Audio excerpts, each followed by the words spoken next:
عليكم ورحمة الله وبركاته. ازيكم يا حبايبي؟ عاملين ايه؟ يا رب تكونوا بخير. اهلا بكم معانا في وصفة جديدة على قناتنا، قناة جربوا وصفتي. زي ما انتم شايفين كده يا حبايبي، معانا ورق عنب، محشي ورق عنب، ودي كوارع اهي زي ما انتم شايفين اهو. ودي كمان الكوارع اللي عملناها في الفرن، وصفة جميلة وطعمها تحفة وفي منتهى الجمال. تابعوا معايا الفيديو للاخر. بصوا يا حبايب قلبي كده، هنعمل مع بعض طريقه النهارده. احنا عملنا مع بعض على القناه طريقه عمل الكوارع، هنعمل النهارده طريقه عمل محشي ورق العنب بالكوارع. زي ما انتم شايفين كده، انا حطيت الكوارع الاول في ميه بتغلي، وحطيت عليها شويه من الخل وسبتها تغلي شويه كده بسيطه، وبعد كده صفيت الميه اللي عليها وشطفتها كويس، وحطيت لها ميه نظيفه زي ما انتم شايفين كده بتغلي فيها. هبدا بقى احط انا معايا البهارات اللي هحطها في الشوربه. انا حاطه كده طماطم على بصل، وحاطه ورق لورا وحبهان وفلفل اسود ومستكه وقرنفل وجوز الطيب وعود قرفه خشب. هحط كل البهارات دي، واي بهارات انت هتحبي تحطيها، بهارات صحيحه تحطها معاكي في شوربه الكوارع. ان شاء الله تطلع معاكي شوربه حلوه وما فيهاش اي زفاره ولا اي حاجه، زي ما انتم شايفين كده لونها حلو. هسيبها بقى تستوي كده على راحتها، وبعد كده هنشوف هنعمل ايه. شايفين كده يا حبايب قلبي شكل شوربه الكوارع؟ زي ما انتم شايفين كده لونها في منتهى الجمال وحلوه قوي، وكمان هتبقى ان شاء الله طعمها كويس خالص. ولونها جميل وما فيهاش، ما هياش معكره، ولونها صافي وحلو زي ما انتم شايفين كده. ده علشان احنا عملنا الخطوه الاولانيه ان احنا حطينا الكوارع في ميه الاول بتغلي، تغلي فيها شويه بسيطه كده، وعليها شويه من الخل، شالت كل الزفاره والريم اللي فيها، وكمان شطفنا الكوارع بعدها. وزي ما انتم شايفين حطيناها في الشوربه النظيفه اللي انتم شايفينها دي، وحطينا عليها البهارات اللي احنا حطيناها معاها والبصل والطماطم. دلوقتي هي قربت تستوي معايا، هبدا بقى انزل عليها بالملح. انا طبعا ما بحطش الملح في الاول في اي لحوم او في الكوارع، اما ممكن في الفراخ والبط والحاجات دي ممكن تحطي بتحطي الملح عادي معاها، يستوي معاها. اما في اللحمه والكوارع بيأخر طبعا السوى، فانا ما بحطش الملح الا لما الاقي الكوارع او اللحمه قربت تستوي، بروح حاطه معايا الملح. هغطي عليها بقى واسيبها تكمل سواها، وهنعمل مع بعض بقى شويه ورق عنب ان شاء الله هيعجبوكم. خليكم معايا. بصوا كده يا حبايب قلبي، معايا الحله اللي هحشي فيها الورق العنب. زي ما انتم شايفين كده انا حاطه فيها ورقه الومنيوم، وحاطه بصل وطماطم وفلفل وخضره تحت في الحله من تحت. وهبدا كده، انا جبت الكوارع اهي استوت معايا، هبدا اقطعها قطع صغيره، مش هاخدها كلها، اللي انا هحطه بس تحت المحشي. زي ما انتم شايفين كده هقطعها قطع صغيره كده واحطها في الحله من تحت اهي. ممكن نحطها كده علشان خاطر لما نقلبها تبقى مظبوطه اهي.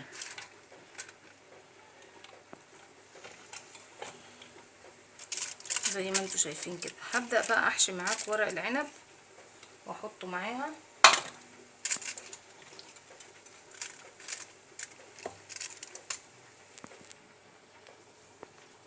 طبعا احنا عملنا مع بعض ورق العنب، محشي ورق العنب قبل كده، وعملنا كذا نوع محشي، هي نفس الخلطه اللي احنا بنحشي بيها كل مره.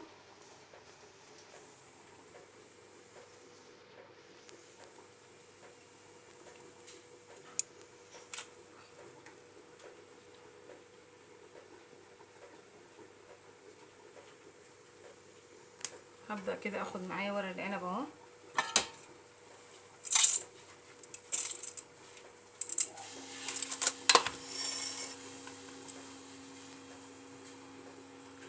محشي ورق العنب كده زي ما انتم شايفين.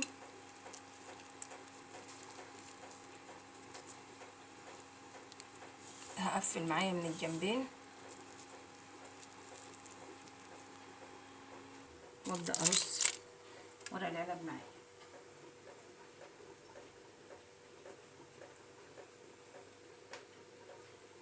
ممكن يا جماعه تحشوا عادي ورق العنب عادي وما تحطوش عليه الكوارع، ده براحتكم كده. انت اساسا هتسوي المحشي بالشوربه بتاعه الكوارع، فشوربه الكوارع معاكي هي اللي هتدي معاكي الطعم. اهو صبع المحشي اهو.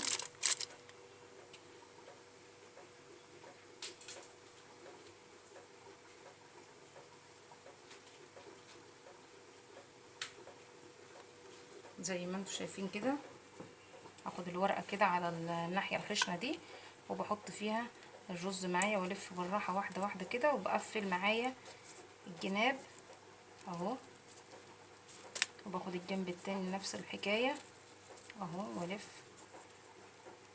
زي ما انتم شايفين كده اهو.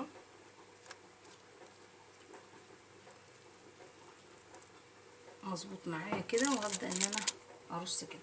هكمل بقى بقيت معايا كميه محشي ورق العنب، وهوريكم هنسويها ازاي، وخليكم معايا. بصوا حبايبي كده حله المحشي اهي بتاعت ورق العنب. زي ما انتم شايفين حطيت على وشها معلقه كده من صلصه المحشي اللي معايا، وهحط عليها كمان عصير نص ليمونه. انا بحب احط عصير الليمون يا جماعه على المحشي الورق العنب، بيدي مزازه حلوه، وفي نفس الوقت بيحافظ على لون ورق العنب معانا ما يسودش ولا يبقى شكله اسمر معانا. وكده حطينا شويه من شوربه اللحمه علشان اخف معايا شوربه الكوارع علشان المحشي يستوي معايا بسرعه. طبعا احنا عارفين ان شوربه الكوارع بتكون تقيله، فطبعا ممكن تاخر معانا تسويه المحشي، فبخفها حاجه بسيطه كده بشوربه لحمه معايا، او لو شويه ميه ما فيش مشكله، علشان ما تبقاش دسمها عالي قوي وتاخر معايا تسويه المحشي. زي ما انتم شايفين كده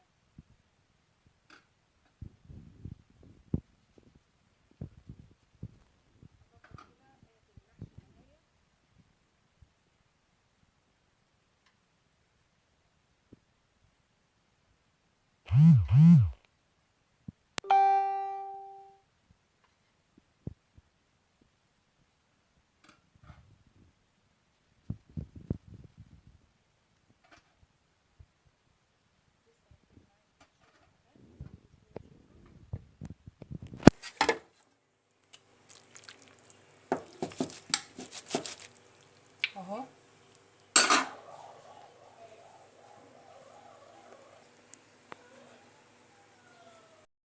كده حطينا الشوربه اهو يا جماعه. احط معاها معلقه كده من زيت الزيتون، انا بحب برضو احط زيت الزيتون على محشي الورق العنب، بيديله طعم حلو قوي. هغطي بقى عليه واحطه على النار عاليه كده يغلي معايا، وبعد ما يغلي ههدي عليه واسيبه يستوي على مهله، وبعدين هنشوف شكل ورق العنب بعد ما يطلع عامل ايه. بصوا حبايبي كده هنعمل صلصه للكوارع. دي معلقه سمنه بلدي وعليها فصين ثوم زي ما انتم شايفين كده، هشوحهم فيها تشويحه بسرعه كده لونهم يصفر، وبعدين هحط عليهم صلصه من صلصه المحشي وهحطها على الكوارع وادخلها الفرن.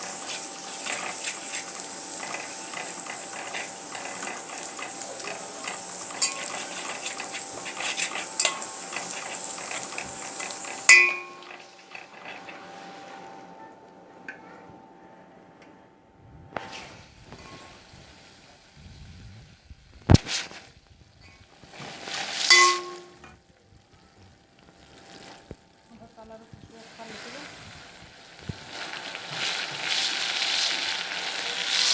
وبعدين هننزل بالصلصه.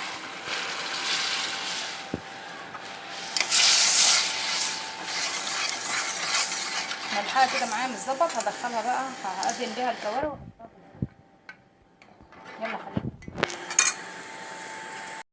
بصوا حطينا كده الصلصه زي ما انتم شايفين على الكوارع، هدخلها الفرن تاخد تحميره على الوش، وهنرجع تاني نشوف هنعمل ايه. ده يا حبايبي زي ما انتم شايفين كده، ده ورق العنب اهو، ومعانا الكوارع، وادي كمان الكوارع اللي احنا عملناها في الفرن بالطشه والدقه اللي احنا قلنا عليها، وشوربه الكوارع معانا اهي. وصفه النهارده بتمنى تكون عجبتكم، ولو عجبكم الفيديو ما تنسونيش باللايك والشير والسبسكرايب، وتفعلوا زر الجرس عشان يوصلكم كل جديد. والسلام عليكم ورحمه الله وبركاته.